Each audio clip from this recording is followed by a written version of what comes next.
নদিয়ার নবদ্বীপে দিনে দুপুরে কুখ্যাত দুষ্কৃতীর হামলার ঘটনায় চাঞ্চল্য ছড়িয়েছে, যা পুরো এলাকায় আতঙ্কের সৃষ্টি হয়েছে।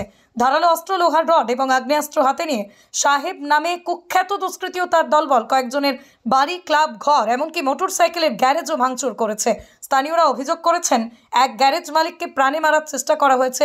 এছাড়াও নবদ্বীপ থানার কয়েকজন ভিলেজ পুলিশ কর্মীর বাড়িও হামলার শিকার হয়েছে।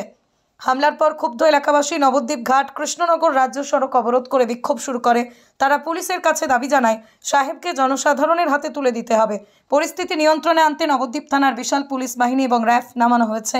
স্থানীয়দের বক্তব্য অনুযায়ী একটি ছোট ঝামেলা থেকেই এই হামলার সূত্রপাত। পাশাপাশি এক ব্যবসায়ী জানান, তার পাওনা টাকা চাইতে 20-22 জন মিলে তাকে মারধর করেছে। এছাড়াও 20-30 জন মিলে প্রতিটা বাড়িতে ভাঙচুর চালায় এবং লোহার অস্ত্র না দিয়ে লোকজনকে তাড়া করেছে। এই হামলার ফলে নবদ্বীপ জুড়ে সাধারণ মানুষ আতঙ্কে চলাচল, বিপর্যস্ত এবং নিরাপত্তাহীনতার অনুভূতি সৃষ্টি হয়েছে। স্থানীয়রা পুলিশের তৎপরতার অভাব নিয়ে হতাশা প্রকাশ করেছেন তারা। গ্যারেজ থেকে গাড়ি সারিয়েছিল, আমি 1700 টাকা মতো থেকে পাই। ঠিক আছে, আজকে দেবো না কালকে দেবো। আমি আজকে এসে পরে আমি চেয়েছি টাকাটা। হ্যাঁ, টাকা চাওয়ার পরে বলে টাকা ফাঁকা দেবো না, আপনি করে নে। ঠিক আছে, যে আমিও একটু হাউডে বলেছি, কেন আমি তো কাজ করে টাকা চেয়েছি। তারপরে ও 4-5টা ছেলে ছিল, দিয়ে ফোন করে সাহেবকে ডাকলো। সাহেব আসলো, ঠিক আছে। আসার পর আমি একাই ছিলাম দোকানের মধ্যে।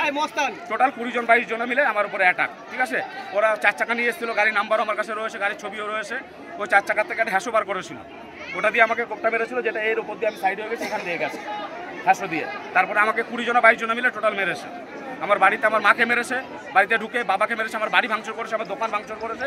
সব গিয়ে তুমি একবার দেখে আসতে পারো। ঠিক আছে, বাড়িতে আমার গ্যারেজ, বাড়িতে কতগুলো, বাড়িতে মনে হয় 8-9টা গাড়ি ছিল, 8-9টা গাড়ি ভাঙচুর করেছে। দোকানে 5টা গাড়ি ছিল, 5টা গাড়ি ভাঙচুর করেছে টোটাল।